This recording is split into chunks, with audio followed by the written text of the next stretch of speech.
So, good morning, good afternoon, good evening. My name is Rich Clark and I've been a hypnotherapist for the last 8 to 9 years and I've been a holistic therapist for the last 15 years. So, I carry on this series of fear and phobias, and today I'm going to talk about this phobia called the fear of love, and the fear of love is called Philophobia. So what is the fear of love? So the fear of love, or falling in love, is known as philophobia. The word originates from the Greek philos, which means loved or beloved or loving. Individuals who suffer from this phobia or romantic love or forming an emotional attachment of any sort. As far as usual phobias are concerned, philophobia certainly ranks high in the list of the top 100 phobias of the world.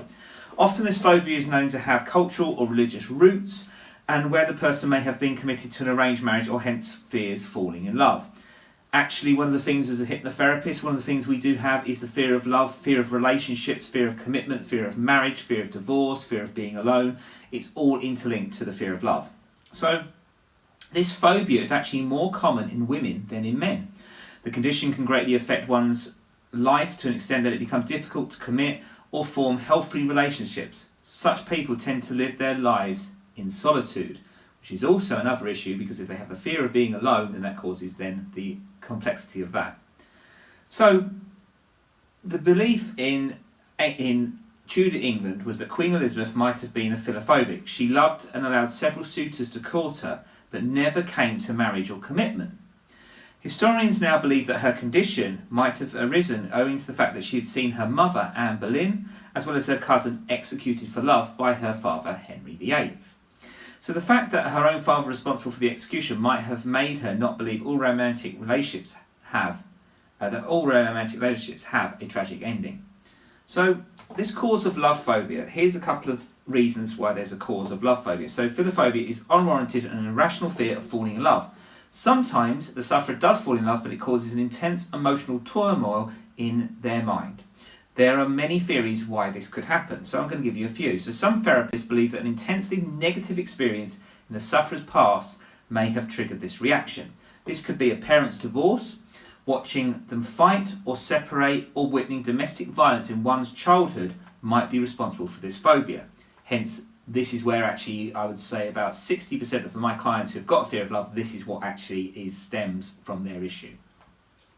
As stated before, many cultures and religious prohibit romantic love or term relationships between man and woman as illicit under certain circumstances. So a lot of people used to believe that when you got married, you couldn't court before, you literally had arranged marriages. So a lot of people in religions also believe that you shouldn't date too much, or you should date little, and there's all these different constructs and conditionings going on. This may cause internal panic or intense panic in the mind of the sufferer, since they firmly believe incurring the wrath of their elders or society, or even God or their religious deity who they support, if they have feelings about love. And the fear of commitment, which is the next topic I'm going to talk about tomorrow, is due to a few failed relationships, constant negative thoughts, anxiety and panic disorders are also linked to this phobia. People who are overly anxious or highly strung might be more prone to it.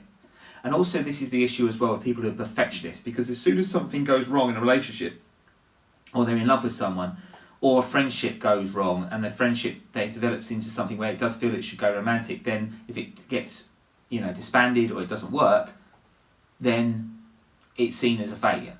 So then that's the fear of going out with someone, fear of love again, fear of a bad relationship and so forth. And these natures and extents and causes of these vary from case to case. So this is an issue what happens a lot. Now,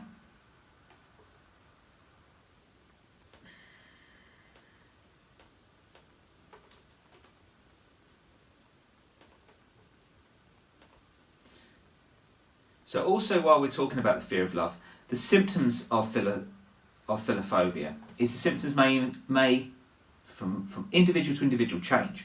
So some people are afraid of love, so they cannot open up to anyone. They do have committed relationships but cannot maintain any of them.